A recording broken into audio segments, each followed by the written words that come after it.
For this person, it's a normal day like any other. They are spending time on their phone outside. However, they are completely oblivious to the person standing behind the wall. This person wants to steal her phone. Without proper technique, this is the incorrect thing to do when the attacker strikes.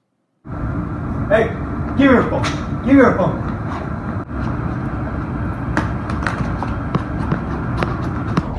See? Without proper technique, the attacker got away with the phone. As a side note, please be aware that in real-life situations, you only have seconds to react. These situations are simplified to convey proper self-defense technique. Moving on, this is what the situation should look like with proper form. Hey, give me your phone. Give me your phone.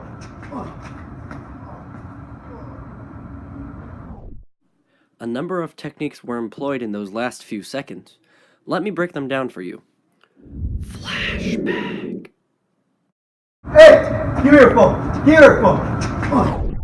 You missed it, didn't you? Well, let's just take a closer look and go in depth to how the technique works.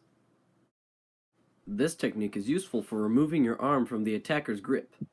To use this properly, you have to move your arm towards the attacker's thumb, since the thumb is the weakest spot for the grip. Don't think that I forgot.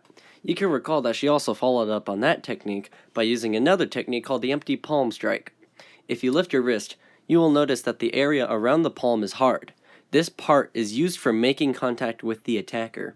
The part that I'm pointing out in this picture is the nose. That is the weak spot for performing this technique, and it is very vital that you hit it. With enough force put into the strike with your entire arm, you can even knock out the attacker this way. Because of the location this technique is performed on, it is possible to kill the attacker this way. It is very unlikely, but still possible.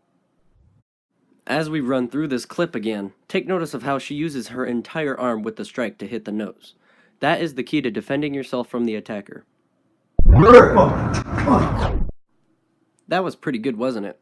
Now, some of you may be wondering, what do I do if the attacker comes up from behind? Well, with this final technique, you will be able to handle that situation. Hey, give me your phone. Give me your phone. Once again, let's take this technique to a different angle. With this technique, what you have to do is reach between your legs for the attacker's foot. Once you have a handle on the foot, lift upwards as much as you can. This will cause the attacker to fall. With enough practice and training, you can get good at these techniques. In time, you will be prepared so you can handle the real deal. Just remember to break from the thumb, aim for the nose, and lift high.